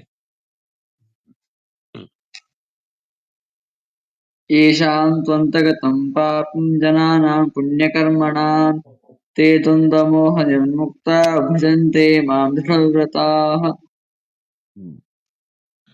ಪುಣ್ಯವಂತರಾದ ಯಾವ ಜನರ ಪಾಪ ಮುಕ್ತಾಯವಾಗುತ್ತೋ ಅದು ಅದೇ ಜನ್ಮದಲ್ಲಿ ಆಗತ್ತೆ ಅಂತ ಹೇಳಿಕ್ ಬರುವುದಿಲ್ಲ. ಹಲವು ಜನ್ಮಗಳು ಬೇಕಾಗಬಹುದು. ಅಂತೂ ಆ ಪಾಪ ಕೊನೆಗೊಂಡಾಗ ಅವರ ದ್ವಂದ್ವಗಳು, ಅವರ ಗೊಂದಲಗಳು, ತಾವು ತಿಳಿದುಕೊಂಡ ತಪ್ಪಾದ ಚಿಂತನೆಗಳು ಜಾರಿ ಹೋಗುತ್ತೆ, ಕಳಚಿ ಹೋಗುತ್ತೆ. ಆಮೇಲೆ ನಿಷ್ಠೆಯಿಂದ ನೇಮದಿಂದ ಭಗವಂತನೇ ಪರಮ ಪರತತ್ವ ಅಂತ ಭಾವಿಸಿ ಅದರತ್ತ ಸಾಕ್ತಾರೆ. ಯಾಕೆಂದ್ರೆ ಹಿಂದೆ ದ್ವಂದ್ವ ಮೋಹದ ಬಗ್ಗೆ ಹೇಳಿದ್ದ ಕೃಷ್ಣ. ಅದಕ್ಕೆರಡು ಕಾರಣ, ಒಂದು ಪ್ರಾರಬ್ಧ ಕರ್ಮ, ಇನ್ನೊಂದು ಜೀವ ಸ್ವರೂಪೇ ಆ ಗತಿಯಲ್ಲಿದ್ರೆ ಬೇರೆ ದಾರಿ ಇಲ್ಲ. ಇದು ದುರ್ಯೋಧನ ಶಕುನಿ ಎಲ್ಲ ಜೀವ ಸ್ವರೂಪದಿಂದಲೇ ಹಾಗೆ. ಆದ್ರೆ ಕರ್ಣ, ಅಜಾಮಿಳ, ಪಿಂಗಳ ಮೊದಲಾದವರೆಲ್ಲ ಪ್ರಭಾವ ಕರ್ಮದಿಂದಾಗಿ ಹಾಗಾಗಿರ್ತಾರೆ. ಯಾವುದೋ ಕೆಟ್ಟ ದಾರಿಯಲ್ಲಿ ಸಾಗುವ ಸಾತ್ವಿಕ ಜೀವಕ್ಕೆ ದಾರಿ ತಪ್ಪಿದ್ರೂ ಮತ್ತೊಂದು ದಿವಸ ಜ್ಞಾನದ ಮಾರ್ಗ ಇದೆ. ಒಂದು ದುರಂತದಿಂದ ಅಪರೋಕ್ಷ ಜ್ಞಾನಿಗಳು ಕೂಡ ತಮ್ಮ ಪ್ರಾರಬ್ಧದ ಕರ್ಮದಿಂದ ದಾರಿ ತಪ್ಪುದಿದೆ. ಅವರ ಪಾಪ ಕರ್ಮ ಹೋಗೋ ತನಕ ಹಾಗೆ ಇರುತ್ತೆ, ಅದು ಸರಿದಾರಿಗೆ ಬರುವುದೇ ಇಲ್ಲ. ಅವರನ್ನ ನಾವು ನಿರೀಕ್ಷಿಸುವುದು ಕಷ್ಟ. ಅವರು ತುಂಬಾ ಅಪಾಯಕಾರಿಯಾಗಿಯೂ ಇರ್ತಾರೆ ಕೆಲವೊಮ್ಮೆ. ಆ ದುರಂತಗಳು, ಆಘಾತಗಳು ಅವರನ್ನ ತಾವು ಈಗಿರುವ ದಾರಿಯನ್ನ ಛೇದಿಸಿ ಹೋಗುವ ಒಂದು ಆಕ್ರೋಶವನ್ನು ಹುಟ್ಟು ಹಾಕುತ್ತೆ. ಮತ್ತದೇ ಮದ ಇಳಿದಾಗ ಸತ್ಯದ ದಾರಿಯನ್ನದು ತೋರಿಸುತ್ತೆ. ಇಂತಹ ಸಂದರ್ಭದಲ್ಲಿ ತಪ್ಪಿನ ಅರಿವಾದಾಗ ಪಶ್ಚಾತ್ತಾಪದ ಭಾವನೆಯಿಂದ ಏನೇ ತಪ್ಪಾಗಿದ್ರು ದೇವರಲ್ಲಿ ಅಗಾಧವಾದ ಭಕ್ತಿಯನ್ನು ಮಾಡುವುದರಿಂದ ಅದಕ್ಕಿಂತ ದೊಡ್ಡ ಪ್ರಾಯಶ್ಚಿತ್ತ ಇಲ್ಲ. ಎಂತಹ ಪಾತಕವನ್ನಾದ್ರೂ ಕೂಡ ಪಶ್ಚಾತ್ತಾಪ ಕಳೆಯುತ್ತೆ. ತಿಳಿದೋ ತಿಳಿಯದೆಯೋ ತಪ್ಪುಗಳು ನಡೀತಾವೆ, ಮಾನಸಿಕವಾಗಿ, ವಾಚಿಕವಾಗಿ, ದೈಹಿಕವಾಗಿ. ಆಗ ಅದರ ಸರ್ವ ಸಮರ್ಪಣೆಯನ್ನ ಪ್ರಾಯಶ್ಚಿತ್ತ ರೂಪದಲ್ಲಿ ಭಗವಂತನಿಗೆ ಅರ್ಪಿಸಿದ್ರೆ ಆವಾಗ ಭಗವಂತ ಅದನ್ನ ಪರಿಹಾರ ಮಾಡುತ್ತಾನೆ. ಪಾಪೋಹಂ ಪಾಪಕರ್ಮಾಹಂ ಪಾಪಾತ್ಮ ಪಾಪ ಸಂಭವ ತ್ರಾಹಿ ಮಾಂ ಕೃಪಯಾ ದೇವ ಸರ್ವ ಪಾಪ ಹರೋ ಭವ ಅನ್ಯಥಾ ಶರಣಂ ನಾಸ್ತಿ ತ್ವಮೇವ ಶರಣಂ ಮಮ ತಸ್ಮಾತ್ ಕಾರುಣ್ಯಭಾವೇನ ರಕ್ಷ ರಕ್ಷ ರಮಾಪತೆ ರಕ್ಷ ರಕ್ಷ ಜನಾರ್ದನ ಅಂತೆಲ್ಲ ಸ್ತೋತ್ರಗಳಿವೆ. ಇದು ತಿಳಿದೋ ತಿಳಿಯದೋ ಮಾಡಿದ ತಪ್ಪನ್ನು ಕ್ಷಮಿಸು ಅಂತ ಬೇಡುವುದು. ಹುಟ್ಟಿನಿಂದಲೇ ಪಾಪವನ್ನು ಹೊತ್ತು ಬಂದವನು ಪಾಪೋಹಂ ಪಾಪ ಕರ್ಮಾಹಂ, ಪಾಪಾತ್ಮ, ಬುದ್ಧಿಯಲ್ಲೂ ಪಾಪವೇ ತುಂಬಿಕೊಂಡಿದೆ, ಈ ಪಾಪದಿಂದ ನನ್ನನ್ನ ಪಾಪ ಪರಿಹಾರ ಮಾಡು ಅಂತ ಪ್ರಾರ್ಥನೆ ಮಾಡುವಂತಹ ಮಾತು. ತೇ ದ್ವಂದ್ವ ಮೋಹ ನಿರ್ಮುಕ್ತಾ ಭಜಂತೆ ಮಾಂ ದೃಢವ್ರತಾಃ. ಒಮ್ಮೆ ಇಂತಹ ಪಾಪಕರ್ಮದಿಂದ ಆಚೆ ಬಂದ್ರೆ ಎಲ್ಲ ದ್ವಂದ್ವಗಳು ಎಲ್ಲ ಗೊಂದಲಗಳು ಪರಿಹಾರವಾಗಿ ಭಗವಂತನಲ್ಲಿ ದೃಢವಾದ ಭಕ್ತಿ ನೆಲೆಗೊಳ್ಳುತ್ತೆ. ಈ ಪಾಪದ ಪರಿಣಾಮವಾಗಿ ಅವನಿಗೆ ಎಷ್ಟು ದೂರಕ್ಕೆ ಹೋಗಿರ್ತಾನೋ ಪಶ್ಚಾತ್ತಾಪದಿಂದ ಅಷ್ಟೇ ಹಿಂದಕ್ಕೆ ತಿರುಗಿ ಬರ್ಲಿಕ್ಕೆ ಅವನಿಗೆ ಶಕ್ತಿ ಬರುತ್ತೆ. ಭಗವಂತ ಒಮ್ಮೆ ಕರುಣಿಸಿದ್ರೆ ಎಷ್ಟು ದೂರ ಹೋಗಿದ್ರು ಮರಳಿ ಬರುವುದೇನು ಕಷ್ಟದ ಸಂಗತಿ ಅಲ್ಲ. ಆದರೆ ಬರಬೇಕು ಅಂತ ಬುದ್ಧಿ ಅವನು ಕೊಡಬೇಕು, ಹಿಂದೆ ತಲೆಯನ್ನು ತಿರುಗಿಸುವ ಶಕ್ತಿಯನ್ನ ಕೊಡಬೇಕು, ಬೆಳಕಿನ ದಾರಿಯನ್ನ ತೋರಬೇಕು. ಅದಕ್ಕೆ ಮತ್ತೆ ಮುಂದೆ ಅದರ ಪ್ರಾರ್ಥನೆಯ ಸ್ವರೂಪವನ್ನ ಹೇಳ್ತಾ ಇದ್ದಾರೆ. ಜರಾ ಮರಣ ಮೋಕ್ಷಾಯ ಮಾಮಾಶ್ರಿತ್ಯ ಯತಂತಿ ತೇ ಬ್ರಹ್ಮ ತದ್ವಿದು ಕೃಷ್ಣಂ ಅಧ್ಯಾತ್ಮಂ ಕರ್ಮ ಚಾಖಿಲಂ. ಜರಾಮರಣ ಮೋಕ್ಷಾಯ, ಮನುಷ್ಯನ ಪ್ರತಿಯೊಬ್ಬನ ಬಯಕೆ ಮುಪ್ಪು ಸಾವುಗಳಿಂದ ಆಚೆಗೆ ಬರಬೇಕು ಅಂತ. ಆ ಬಯಕೆಯಿಂದ ಯಾರು ಮಾಂ ಆಶ್ರಿತ್ಯ, ನನ್ನನ್ನ ಆಶ್ರಯಿಸಿ ನಿರಂತರ ಪ್ರಯತ್ನಶೀಲರಾಗಿ ಸಾಧನೆ ಮಾಡ್ತಾರೋ ತೇ ಅವರು ತದ್ಬ್ರಹ್ಮ, ಆ ಬ್ರಹ್ಮ ತತ್ವವನ್ನ ವಿದುಹು ಚೆನ್ನಾಗಿ ತಿಳಿಯಬಲ್ಲರು. ಅಷ್ಟೇ ಅಲ್ಲ, ಕೃಷ್ಣಂ ಅಧ್ಯಾತ್ಮಂಚ ಅಖಿಲಂ ಕರ್ಮಚ, ಅಖಿಲ ಕರ್ಮವನ್ನ ತಿಳ್ಕೊಳ್ತಾರೆ. ಸಮಗ್ರ ಭಗವಂತನ ಆಗುಹೋಗುಗಳಿಂದ, ಭಗವಂತನಿಂದ ಆಗುವ ಕ್ರಿಯೆಗಳ ಬಗ್ಗೆಯೂ ಆತನಿಗೆ ತಿಳಿವು ಬರುತ್ತೆ. ಅಂದ್ರೆ ಅಧ್ಯಾತ್ಮ, ಭಗವಂತನ ಕಾರ್ಯಭಾರಗಳು ಗೊತ್ತಾಗುತ್ತೆ. ತನ್ನ ಹಿಂದಿನ ಮುಂದಿನ ಎಲ್ಲಾ ಕರ್ಮಗಳು ಕೂಡ ಅವನ ಕಣ್ಣ ಮುಂದೆ ಬರುತ್ತೆ. ಆದ್ರೆ ಅದನ್ನ ಚೇಂಜ್ ಮಾಡ್ಲಿಕ್ಕಾಗಲ್ಲ. ಗೊತ್ತಾಗಿ ಆ ಕರ್ಮವನ್ನ ಭಗವಂತನಿಗೆ ಒಪ್ಪಿಸುವಷ್ಟು ದೊಡ್ಡವರಾಗ್ತಾರೆ, ಜ್ಞಾನಿಗಳಾಗ್ತಾರೆ. ಇದರಿಂದ ಅವರು ಭಗವಂತನ ಕಡೆಗೆ ತಿರುಗುವ ಶಕ್ತಿ ದೃಢವಾಗುತ್ತೆ. ಇಲ್ಲಾಂದ್ರೆ ಸಾಮಾನ್ಯವಾಗಿ ಸ್ವಭಾವತಃ ದುಷ್ಟರಾದ್ರೆ ಎಷ್ಟು ಕನ್ವಿನ್ಸ್ ಮಾಡ್ಲಿಕ್ಕೆ ಹೋದ್ರು ಅವ್ರು ನಿಮ್ಗಿಂತ ಇನ್ನೂ 10 ಪಟ್ಟು ಅನರ್ಥವನ್ನೇ ಮಾಡ್ಲಿಕ್ಕೆ ನಿಮ್ಮ ಮೇಲೆ ಪ್ರಯೋಗ ಮಾಡ್ತಾರೆ ಹೊರತು ತಿದ್ದಿಕೊಳ್ಳುವ ಸ್ವಭಾವದವರು ಆಗಿರಲ್ಲ. ಮುಪ್ಪು ಸಾವಿನಿಂದ ಆಚೆಗೆ ಬರಬೇಕು, ಈ ಸಂಸಾರದ ಬಂಧನದಿಂದ ಬಿಡುಗಡೆಯಾಗಬೇಕು ಅನ್ನುವ ಕಾರಣಕ್ಕೇನೆ ಭಗವಂತನಿಗೆ ಮೊರೆ ಹೋಗುವುದು, ಸಾಧನೆ ಮಾಡುವುದು. ಸಾಮಾನ್ಯವಾಗಿ ಏನನ್ನು ಬಯಸದೆ ಇರುವುದು ಅತ್ಯಂತ ಉತ್ತಮ ಲಕ್ಷಣ. ಬಯಸುವುದು ಅನ್ನೋದು ಜೀವನದ ಧರ್ಮ. ಇನ್ನೇನನ್ನೋ ಬಯಸದೆ ಮೋಕ್ಷವನ್ನೇ ಬಯಸುವವ ಶ್ರೇಷ್ಠ. ಈ ಶ್ಲೋಕದಲ್ಲಿ ಕೃಷ್ಣ ಮೋಕ್ಷಕ್ಕೆ ಹೋಗುವ ದಾರಿಯ ಸವೆಸುವವ ಒಬ್ಬ ಇದ್ದಾನೆ, ಸಾಧಕ. ಅವನ ಕುರಿತಾಗಿ ಪ್ರಯತ್ನ ಏನಿರಬೇಕು, ಹೇಗಿರಬೇಕು ಅನ್ನೋದನ್ನು ಹೇಳ್ತಿದ್ದಾನೆ. ಜ್ಞಾನದ ದಾರಿಯಲ್ಲಿ ಸಾಗಬೇಕಾದಾಗ ಹೇಗೆ ಸಾಗಬೇಕು? ಸಾಧಿಭೂತಾದಿದೈವಂ ಮಾಂ ಸಾಧಿಯಜ್ಞಂಚ ಯೇ ವಿದುಃ ಪ್ರಯಾಣಕಾಲೇಪಿ ಚ ಮಾಂ ತೇ ವಿದುರ್ಯುಕ್ತಚೇತಸಃ. ಜೀವ ಕರ್ಮದ ರಹಸ್ಯವನ್ನ ತಿಳಿದು ಮುಂದೆ ಸಾಗುವುದು ಇತ್ಯಾದಿಗಳನ್ನೆಲ್ಲ ಮಾಡಿದಾಗ ಬ್ರಹ್ಮ, ಕರ್ಮ, ಅಧ್ಯಾತ್ಮ, ಇದು 3 ವಿಚಾರವಲ್ಲದೆ ಇನ್ನು 3 ವಿಷಯಗಳನ್ನ ತಿಳ್ಕೊಳ್ಳಿಕ್ಕಿದೆ. ಯಾಕೆಂದ್ರೆ ಇದೇ ಮುಂದಿನ ಅಧ್ಯಾಯಕ್ಕೆ ಸಂಬಂಧಪಟ್ಟ ಬೇರಾಗಿ ನಿಂತಿರುತ್ತೆ. ಒಂದು ಬ್ರಹ್ಮ, ಇನ್ನೊಂದು ಕರ್ಮ, ಇನ್ನೊಂದು ಅಧ್ಯಾತ್ಮ. ಇನ್ನು 3 ಏನಿದೆ ಅಂತ ಮುಂದಿನ ಶ್ಲೋಕದಲ್ಲಿ ಹೇಳ್ತಾರೆ. ಅದಕ್ಕೆ ಅಂದ್ರೆ ಈ ನಾವು ನೋಡಿದ ಶ್ಲೋಕದಲ್ಲಿ ಹೇಳಿದ್ದಾರೆ. ಆದ್ರೆ ಈ ವಿಷಯದಲ್ಲಿ ಯೋಚನೆ ಮಾಡಬೇಕಾದದ್ದ ಅಂಶ ಏನು ಅಂದ್ರೆ, ಬ್ರಹ್ಮ ಅಂದ್ರೆ ಎಲ್ಲ ಭಗವಂತನ ರೂಪಗಳು ಕೂಡ, ಕೇವಲ ಯಾವುದೋ ಒಂದು ಅವತಾರದ ಭಾಗವನ್ನು ಅಥವಾ ನಮಗೆ ರಕ್ಷಣೆಗೆ ಕೊಟ್ಟಂತ ಒಂದು ದೈವಿಕ ಶಕ್ತಿ ಅಷ್ಟನ್ನೇ ನಾವು ಬ್ರಹ್ಮ ಅಂತ ಚಿಂತಿಸುವ ಹಾಗಿಲ್ಲ. ಎಲ್ಲದಕ್ಕಿಂತ ದೊಡ್ಡದು, ಅದು ಅನಾದಿ ನಿತ್ಯವಾದದ್ದು, ಅದು ಪೂರ್ಣವಾದದ್ದು, ಗುಣದಿಂದ ತುಂಬಿದ್ದು, ಎಲ್ಲ ಕಡೆ ಸೇರಿರುವಂತದ್ದು, ಎಲ್ಲ ಸಾಮರ್ಥ್ಯ ಹೊಂದಿರುವಂತದ್ದು. ಇದಕ್ಕೆ ಬೃಹಿ ವೃದ್ಧವು ಅಂತ ಧಾತು ಬ್ರಹ್ಮ ಶಬ್ದಕ್ಕೆ ಮೂಲ. ಅವನನ್ನೇ ಓಂಕಾರದಿಂದ ಹೇಳುದು. ತೇ ಬ್ರಹ್ಮ ತದ್ವಿದು ಕೃತ್ಸ್ನಂ, ತೇ ಬ್ರಹ್ಮ ತದ್ವಿದು, ಆ ಬ್ರಹ್ಮನನ್ನೇ ಅವರು ತಿಳಿದಿರುವುದು. ಅವರು ತದ್ವಿದು ಅಂದ್ರೆ ಎಲ್ಲಾ ಕಡೆ ತತ, ಎಲ್ಲಾ ಕಡೆ ತುಂಬಿದ ಬ್ರಹ್ಮ ಅಂತ ಅರ್ಥ. ಅಂದ್ರೆ ಬ್ರಹ್ಮನ ಸರ್ವಗತತ್ವದ ಸಾಕ್ಷಾತ್ಕಾರವೇ ಬ್ರಹ್ಮ ಸಾಕ್ಷಾತ್ಕಾರ. ಭಗವಂತ ಎಲ್ಲೆಡೆ ಇದ್ದಾನೆ ಅನ್ನೋದು ಎಲ್ಲ ಕ್ಷಣದಲ್ಲೂ ಅವನಿಗೆ ಅನುಭವಕ್ಕೆ ಬರ್ತಾ ಇದೆ ಅಂದ್ರೆ ಅವನಿಗೆ ಒಂದು ಹಂತದಲ್ಲಿ ಭಗವಂತನ ಸಾಕ್ಷಾತ್ಕಾರ ಆಗಿದೆ ಅಂತ ಅರ್ಥ. ಭಗವಂತನ ವ್ಯಾಪ್ತವಾದ ರೂಪವನ್ನು ನಾವು ಈ ಕಣ್ಣಿನಿಂದ ನೋಡುವುದು ಸಾಧ್ಯ ಇಲ್ಲ, ಆದ್ರೆ ಪ್ರೆಸೆನ್ಸ್ ಅನ್ನ ನಿರಂತರ ಅವನ ಸಂಪರ್ಕವನ್ನು ಸಾಧಿಸುವುದು ಸಾಧ್ಯ. ವಾಹನದಲ್ಲಿ ಚಲಿಸುವಾಗ ನಮಗೆ ನಿರಂತರ ಒಂದು ಕಡೆ ಎಚ್ಚರ ಇರುತ್ತೆ, ಗಾಡಿ ಬೀಳಬಾರದು, ಬ್ಯಾಲೆನ್ಸ್ ತಪ್ಪಬಾರದು, ವೇಗವಾಗಿ ಹೋಗುವ ವಿಷಯದಲ್ಲಿ ಎಚ್ಚರ ಇರಬೇಕು ಅಂತ.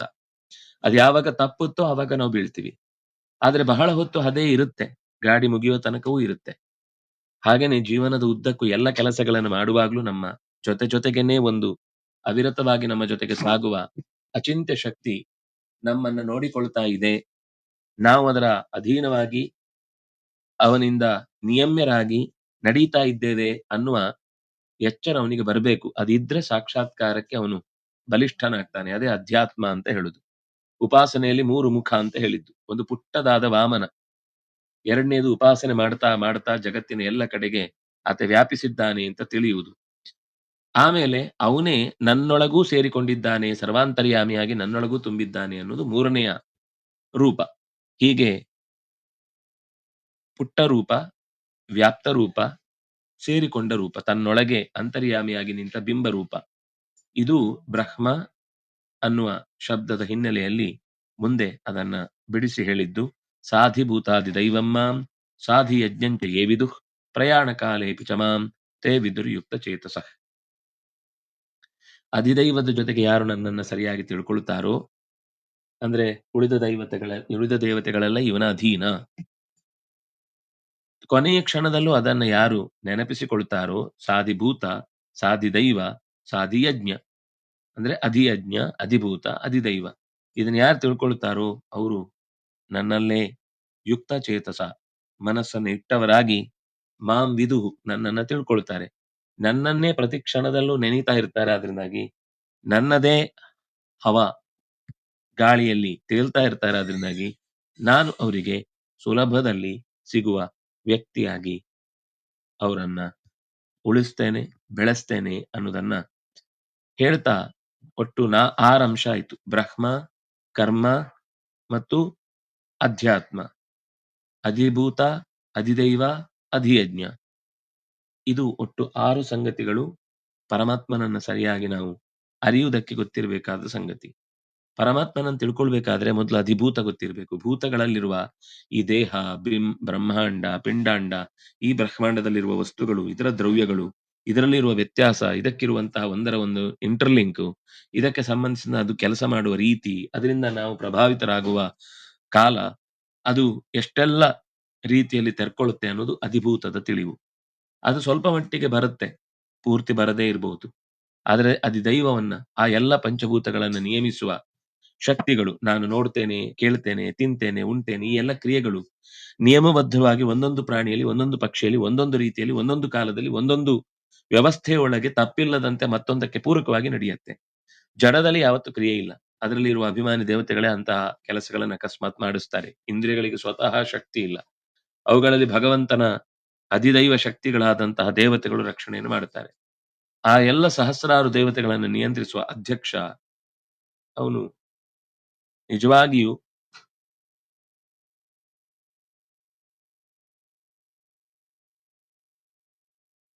ಅಧ್ಯಕ್ಷ ಅನ್ನುವ ಶಬ್ದ ಎಲ್ಲವನ್ನೂ ನೇರವಾಗಿ ಕಾಣುವವನು ಮಾತ್ರ ಅಲ್ಲ, ಕಂಡದ್ದನ್ನ ತಪ್ಪಿದ್ರೆ ತಪ್ಪು ಅಂತ ತಿದ್ದುವವನು, ಅವನಿಗೆ ಮಾತ್ರ ಅಧ್ಯಕ್ಷ ಅಂತ ಹೆಸರು. ಸುಮ್ನೆ ಹಿಂದೆ ಕುತ್ಕೊಂಡು ನೋಡ್ಕೊಂಡು ಏನಾಯ್ತು ಅಂತ ಭಾವಿಸುವವನಿಗೆ ಅಧ್ಯಕ್ಷಗಿರಿ ಇಲ್ಲ.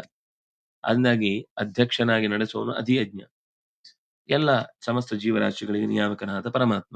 ಒಟ್ಟಿನಲ್ಲಿ ನಾವು ಭೌತಿಕ ಪ್ರಪಂಚ, ಜೀವ ಪ್ರಪಂಚ, ತತ್ವಾಭಿಮಾನಿ ಪ್ರಪಂಚ, ಸರ್ವ ನಿಯಾಮಕನಾದ ಭಗವಂತ, ಬ್ರಹ್ಮನ ಅಂತರ್ಯಾಮಿ ರೂಪದಿಂದ ಬಿಂಬ, ಅವನೇ ಅಂತರ್ಯಾಮಿ ರೂಪನಾಗಿ ನಮ್ಮಲ್ಲಿ ಬಿಂಬನಾಗಿದ್ದಾನೆ ಅನ್ನುವ ಈ ಇಷ್ಟು ಅಂಶಗಳು, ಎಲ್ಲ ಕರ್ಮಗಳು ಭಗವಂತನ ಅಧೀನವಾಗಿ ನಡೆಯುತ್ತೆ. ನಾವೇನೋ ಮಧ್ಯದಲ್ಲಿ ಚವೈತುಹಿ ಅಂತ ತಿದ್ಲಿಕ್ಕೆ ಹೋದ್ರೆ, ಕೆತ್ಲಿಕ್ಕೆ ಹೋದ್ರೆ ಅದರಿಂದ ಅನರ್ಥವೇ ಕಾದಿರುತ್ತೆ ಅನ್ನೋದನ್ನ ಕರ್ಮಗಳ ಬಗ್ಗೆಯೂ ತಿಳಿದಿರಬೇಕು.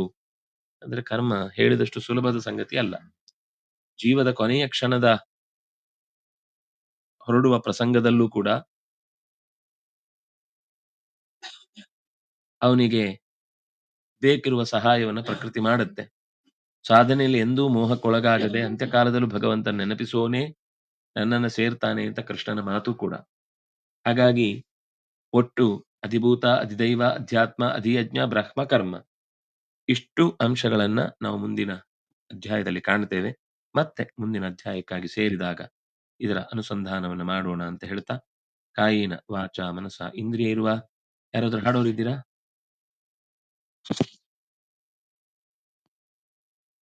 ಯಾರಾದ್ರೂ ಹಾಡೋದಿದ್ರೆ ಹಾಡಬಹುದು. ಹಾಡಿ ಸುಪ್ರಿಯಾ ಅವರು.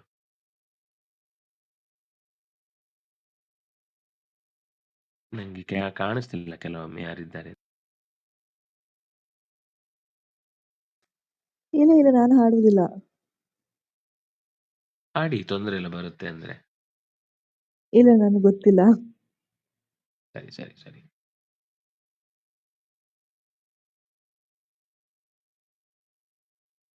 ಅಶ್ವಿನಿ ಅವರು ಹಾಡಿ, ಮೇಲ್ ಬನ್ನಿ.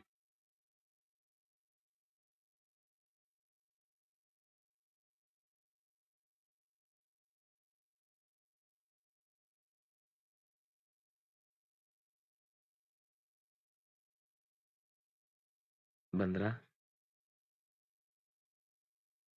ನಾನಿವತ್ತು ಹಾಡ್ಲಿಕ್ಕೆ ಕಷ್ಟ. ರೇಣುಕಾ ಅವರು ಹಾಡಿ ಯಾವ್ದಾದ್ರು ದಾಸರ ಪದ.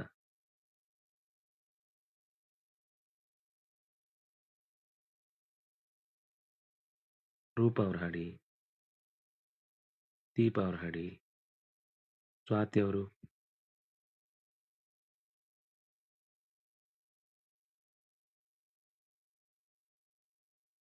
ಸ್ವಾತಿ ಅವರು ಇದ್ದೀರಾ?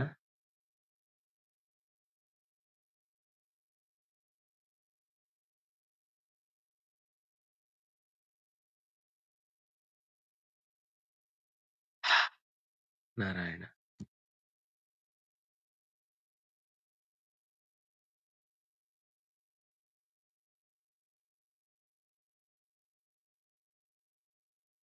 ಹೇಳಿ ಸ್ವಾತಿ ಅವರು ಹೇಳಿ. ಆಚಾರ್ಯ ನಮಸ್ಕಾರ. ಇದು ಸಿಗ್ನಲ್ ಕನೆಕ್ಷನ್ ಹೆಂಗಿದೆಯೋ ಗೊತ್ತಿಲ್ಲ, ಆದ್ರೆ ಹಾಡ್ತೀನಿ. ಮಂಗಳ ಪದ್ಯ ಹಾಡ್ಬೇಕಾ ಆಚಾರ್ಯ? ಇಲ್ಲ, ಮೊದ್ಲೊಂದು ಹಾಡಿ ಆಮೇಲೆ ಮಂಗಳ ಪದ್ಯ ನೋಡೋಣ. ಸರಿ ಆಚಾರ್ಯ.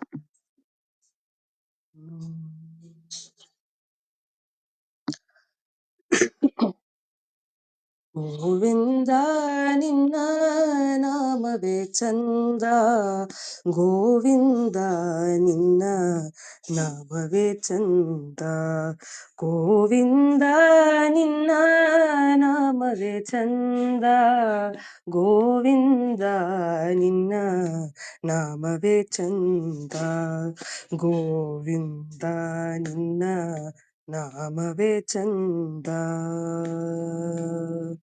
ಅಣುರೇಣು ತೃಣ ಕಾಷ್ಟ ಪರಿಪೂರ್ಣ ಗೋವಿಂದ, ಅಣುರೇಣು ತೃಣ ಕಾಷ್ಟ ಪರಿಪೂರ್ಣ ಗೋವಿಂದ, ನಿರ್ಮಲಾತ್ಮಕನಾಗಿ ಇರುವುದೇ ಆನಂದ, ಗೋವಿಂದ ನಿನ್ನ ನಾಮವೇ ಚಂದ, ಗೋವಿಂದ ನಿನ್ನ ನಾಮವೇ ಚಂದ. ಸೃಷ್ಟಿ ಸ್ಥಿತಿ ಲಯ ಕಾರಣ ಗೋವಿಂದ, ಸೃಷ್ಟಿ ಸ್ಥಿತಿ ಲಯ ಕಾರಣ ಗೋವಿಂದ, ಈ ಪರಿ ಮಹಿಮೆಯ ಹೊಗಳೊದೆ ಆನಂದ, ಮಂಗಳ ಮಹಿಮ ಶ್ರೀ ಪುರಂದರ ವಿಠಲನ, ವಿಠಲನ, ಮಂಗಳ ಮಹಿಮ ಶ್ರೀ ಪುರಂದರ ವಿಠಲನ, ಹಿಂಗದೆ ದಾಸರ ಸಲಹೊದೆ ಆನಂದ, ಮಂಗಳ ಮಹಿಮ ಶ್ರೀ ಪುರಂದರ ವಿಠಲನ, ಹಿಂಗದೆ ದಾಸರ ಸಲಹುದೆ ಆನಂದ. ಗೋವಿಂದ ನಿನ್ನ ನಾಮವೇ ಚಂದ, ಗೋವಿಂದ ನಿನ್ನ ನಾಮವೇ ಚಂದ. ಗೋವಿಂದ ಗೋವಿಂದ ಗೋವಿಂದ ಗೋವಿಂದ ಗೋವಿಂದ. ಕೃಷ್ಣಾರ್ಪಣಮಸ್ತು. ಹಾ, ಕೃತಜ್ಞತೆಗಳು. ಹಾಡಿ.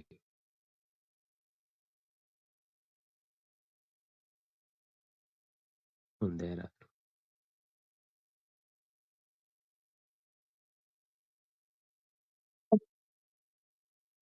ಹೇಳಿ. ಎಲ್ಲಿಗೆ ಹೋದನು ನಿಲ್ಲದೆ ಮಾಧವ, ಎಲ್ಲರನಲ್ಲ ಶ್ರೀ ಗೋಪಾಲ, ಎಲ್ಲರನಲ್ಲ ಶ್ರೀ ಗೋಪಾಲ.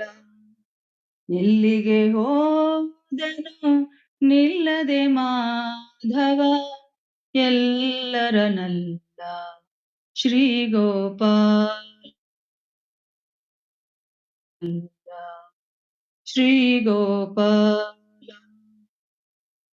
ಇಲ್ಲೇ ಎದೆಯ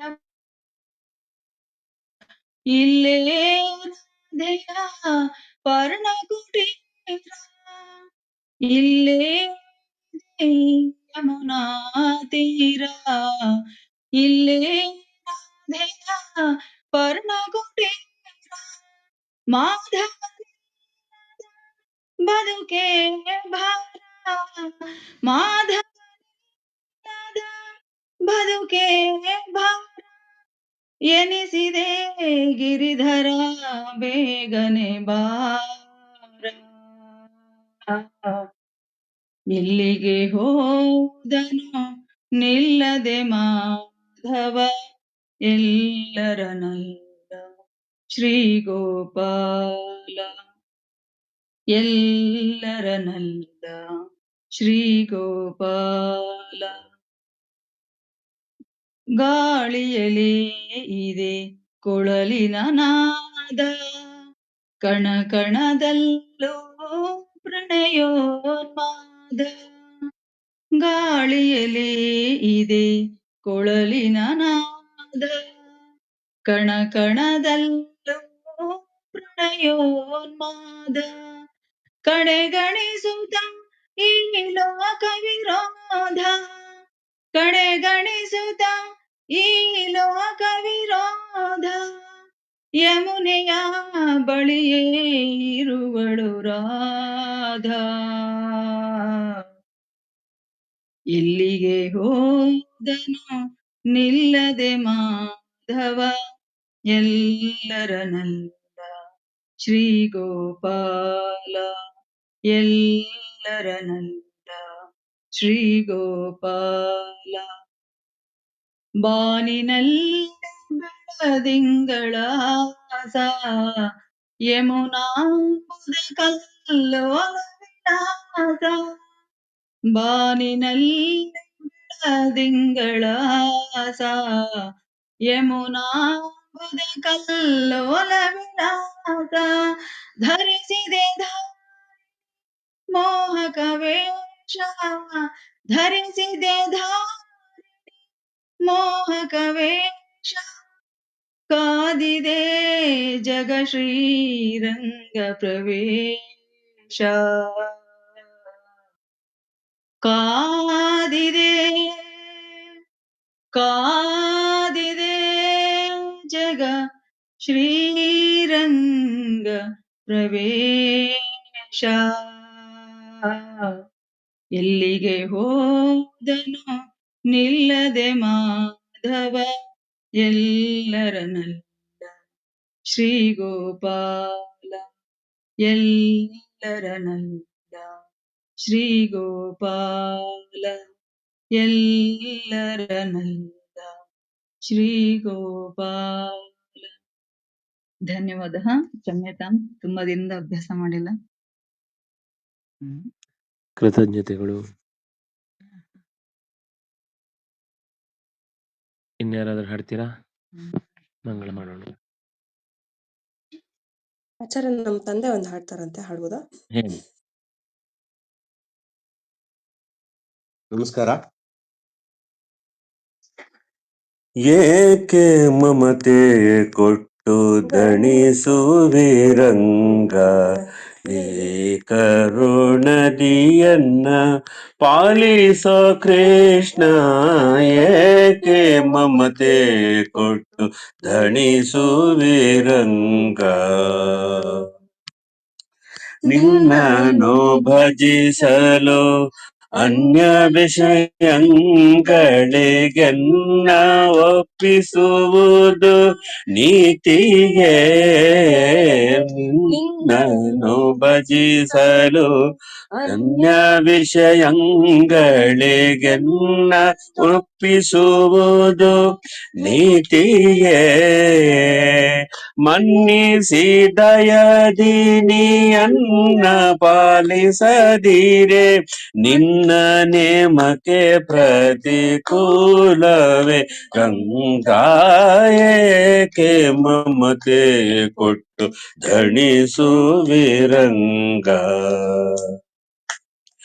ತನುವು ತನ್ನದು ಅಲ್ಲ ತನು ಸಂಬಂಧಿಗಳಾರೋ, ತನುವಾರೋ ತಾನಾರೋ ಅವರಿಗೆ ಧನ ಮೊದಲಾದ ವಿಷಯಗಳ ಅನುಭವ ಇಂದಣ ಜನುಮದಂತಲ್ಲವೇ ರಂಗಾಯೇಕೆ ಮಮತೆ ಕೊಟ್ಟು ಧಣಿಸುವಿರಂಗ.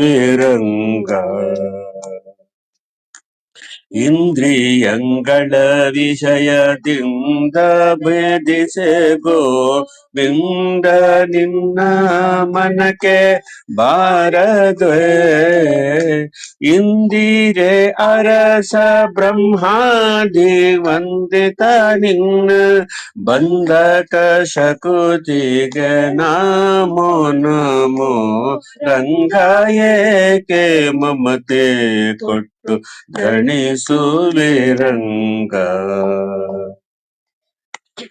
ಅರಿತು ಅರಿತು ಎನಗೆ ಅರಳವಾದರು ವಿರಕುತಿ ವಿಷಯಕ್ಕೆ ಬಾರದು. ಕರುಣಾ ಸಾಗರ ನಿನ್ನ ಸ್ಮರಣೆಯೊಂದಲ್ಲದೆ ಮರುಳಿ ನೀಡುವ ಬಗೆ ಗಾಣೆನು ರಂಗಾಯೇಕೆ ಮಮತೆ ಕೊಟ್ಟು ಧಣಿಸುವಿರಂಗ. ಎಂದಿಗೆ ಇನ್ನು ನಿನ್ನ ಚೇತಕ್ಕೆ ಬರುವುದೋ, ಅಂದಿಗೆ ಉದ್ಧರಿಸೋ ಕರುಣಿಯೇ. ಸುಂದರ ವಿಗ್ರಹ ಗೋಪಾಲ ವಿಠಲರೇಯ, ಸುಂದರ ವಿಗ್ರಹ ಗೋಪಾಲ ವಿಠಲ ಸುಖ ಸಾಂದ್ರ ನಮೋ ನಮೋ ರಂಗಾಯೇಕೆ ಮಮತೆ ಕೊಟ್ಟು ಧಣಿಸುವಿರಂಗ. ನೀ ಕರುಣಿದಿಯನ್ನ ಪಾಲಿಸೋ ಕೃಷ್ಣ, ಏಕೆ ಮಮತೆ ಕೊಟ್ಟು ಧಣಿಸುವಿರಂಗ. ಏಕೆ ಮಮತೆ ಕೊಟ್ಟು ಧಣಿಸುವಿರಂಗ, ಧಣಿಸುವಿರ ರಂಗ. ಧನ್ಯವಾದಗಳು. ಕೃತಜ್ಞತೆಗಳು. ಯಾರಾದ್ರೂ ಹೇಳೋರಿದ್ದೀರಾ? ಹೇಳಿ.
ಕೃತಜ್ಞತೆಗಳು. ಮುಂದೆ ಯಾರಾದ್ರೂ ಹಾಡ್ತೀರಾ? ಮುಕ್ತಾಯ ಮಾಡೋಣ. ಹರೇ ರಾಮಾಚಾರ್ಯ. ಹೇಳಿ.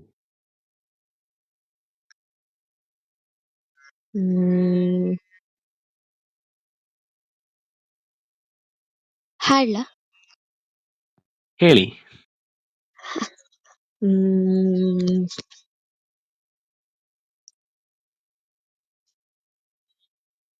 ಜಯ ಜಯ ತು ಶ್ರೀರಾಮ ಐನ ಕುಲಾಬ್ಧಿಗೆ ಸೋಮ, ಜಯ ಜಯ ಸುಗುಣ ಸೋಮ ಸಾರ್ವಭೌಮಲ ರಾಮ, ಜಯ ಜಯ ತು ಶ್ರೀರಾಮ ಐನ ಕುಲಾಬ್ಧಿಗೆ ಸೋಮ, ಜಯ ಜಯ ಸುಗುಣ ಸೋಮ ಸಾರ್ವಭೌಮಲ ರಾಮ, ಜಯ ಜಯ ರಮಾಧಾಮ ದುರುಳ ದೈತ್ಯ ವಿರಾಮ, ಜಯ ಜಯ ರಮಾಧಾಮ ದುರುಳ ದೈತ್ಯ ವಿರಾಮ, ಜಯ ಜಯ ಸುಜನ ಪ್ರಿಯ ಪ್ರೇಮ ಕಾಮ, ಜಯ ಜಯ ಸುಜನ ಪ್ರಿಯ ಪೂರ್ಣ ಕಾಮ, ಜಯ ಜಯ ಜಯ ಜಯ ಜಯ ಜಯ ಶ್ರೀರಾಮ, ಜಯ ಜಯ ಜಯ ಜಯ ಜಯ ಸೀತಾರಾಮ.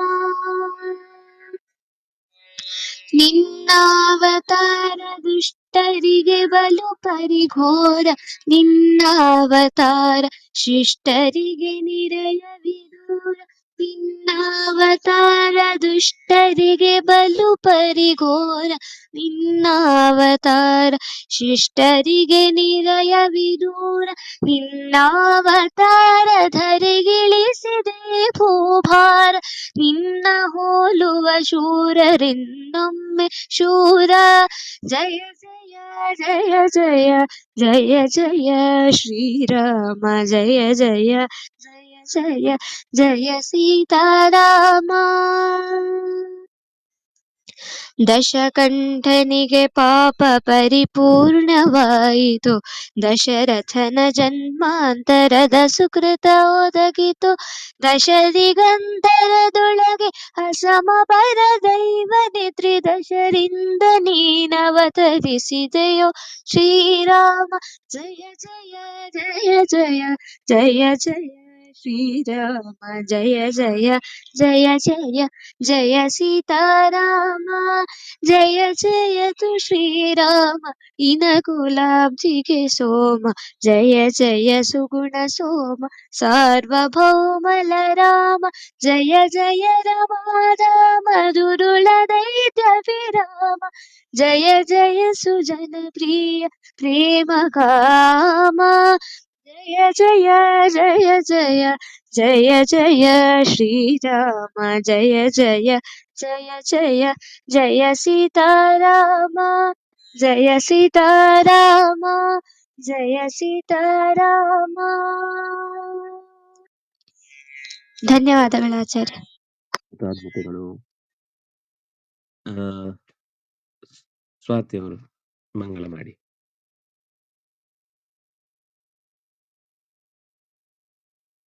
ಆಚಾರ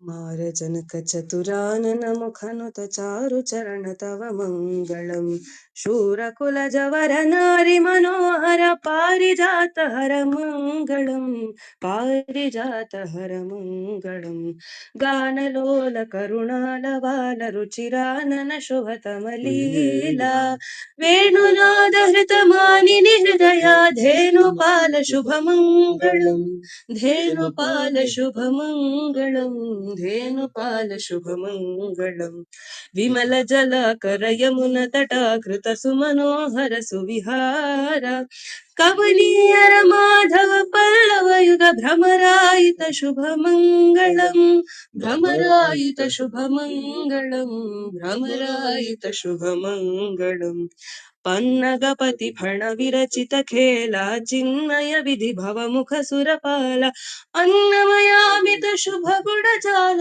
ಪ್ರಸನ್ನ ಮಾಧವ ಮಂಗಳಂ ಪ್ರಸನ್ನ ಮಾಧವ ಮಂಗಳಂ ಪ್ರಸನ್ನ ಮಾಧವ ಮಂಗಳಂ ಮಾರಜನಕ ಚತುರಾನನ ಮುಖನುತ ಚಾರು ಚರಣ ತವ ಮಂಗಳಂ ಶೂರಕುಲ ಜವರ ನಾರಿ ಮನೋಹರ ಪಾರಿಜಾತ ಹರ ಮಂಗಳಂ ಪಾರಿಜಾತ ಹರ ಮಂಗಳಂ ಮಾರಜನಕ ಚತುರಾನನ ಮುಖನುತ ಚಾರು ಚರಣ ತವ ಮಂಗಳಂ ಚಾರು ಚರಣ ತವ ಮಂಗಳಂ